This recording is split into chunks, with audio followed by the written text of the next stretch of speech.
Maju aja, kan buka aja duduk. Langsung buka aja. Juga secangkir kopi.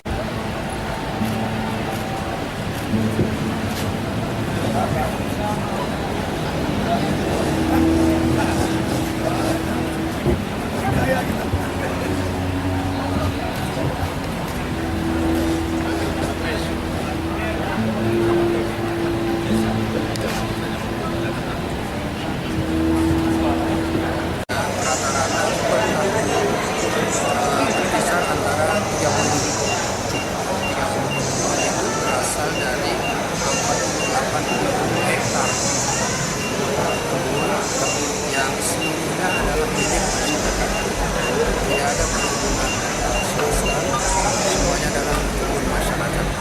Ada yang 2 hektar, ada yang 1 hektar, bahkan ada yang di bawah 1 hektar. Ini pertanda bahwa manakala harga kopi itu baik dan produksinya tinggi, maka yang menikmati itu 100% adalah rakyat. Maka perekonomian Kabupaten Aceh Tengah itu relatif lebih kuat karena memang masyarakatnya mempunyai produksi beberapa komoditi. Yang pertama adalah kopi. Setelah kira-kira data mengenai komoditi kopi di Aceh. Komoditi ini sebahagian besar produksi dari Aceh Tengah adalah ekspor ke 16 negara, mulai dari Amerika, Eropa, Asia sendiri, terutama Jepang dan Korea Selatan, Australia dan New Zealand. Merata kopi Arabica kita ini diminati oleh konsumen di semua benua. Dan alhamdulillah sejak tahun 2010 kopi Arabica Gayo ini sudah mendapat pengakuan indikasi geografi atau IG yang merupakan satu sertifikat pengakuan produksi yang berasal dari satu wilayah. Jadi wilayahnya itu adalah dataran tinggi Gayo yang meliputi Kabupaten Aceh Tengah, Kabupaten Bener Meriah, dan Kabupaten Gayo Lues. Ketiga kabupaten ini kalau digabung itu areal luasan areal kopinya itu mencapai 95.000 hektar.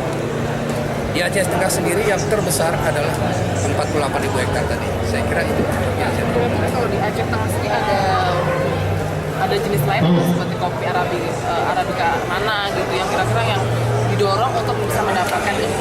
Ya. IG itu tidak ke varietas, tidak ke jenis, tapi ke wilayah. Tapi wilayah Gayo itu ada lebih dari 24 varietas kopi. Ya, jenis kopi Arabica itu ada 24. Nah, di antara yang 24 itu, pemerintah daerah bersama masyarakat perlindungan kopi Gayo dengan dibantu oleh Badan atau Balai Penelitian Kopi dan Kakao di Jember telah meneliti dari varietas mana yang paling secara ekonomis menguntungkan, yaitu yang diminati oleh konsumen. Yang kedua, secara sosial diterima oleh masyarakat sesuai dengan kondisi masyarakat.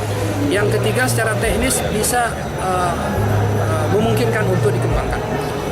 Kemudian berdasarkan penelitian itu yang sudah dilakukan lebih dari 5 tahun, disimpulkanlah dari 24 itu ada 2 varietas kopi yang memenuhi persyaratan yang terbaik itu, baik dari segi ekonomi, teknis maupun sosial, yaitu kopi yang bernama Gayo 1 dan Gayo 2. Jadi ada 2 jenis, Gayo 1, Gayo 2. Dan ini sudah dirilis oleh Menteri Pertanian sebagai varietas unggul kopi di Indonesia. Ya, sejak tahun 2010 juga, Desember 2010. Jadi di antara 24 itu ada 2 yang terbaik, baik dari segi ekonomi, dari segi sosial, dan dari segi teknis budidayanya, yaitu Gayo 1 dan Gayo 2. Sekarang sedang diteliti terus di antara yang lain karena memang banyak sekali varietas. Oleh karena itu yang kita kembangkan sekarang dari pemerintah daerah dan juga dari swasta mengembangkan kedua varietas ini, sehingga betul-betul di daerah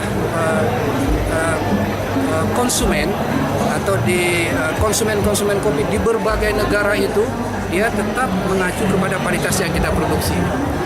Pak, Ya. bagaimana dari perizinan Untuk melakukan ekspor kopi. Jadi sekarang ada 8 eksportir yang aktif melakukan transaksi untuk mengeluarkan kopi Gayo itu ke berbagai negara tadi. Ada yang dominan ke Amerika, ada yang dominan ke Asia, terutama Jepang dan Korea Selatan. Ada juga yang lebih banyak dia ke Eropa.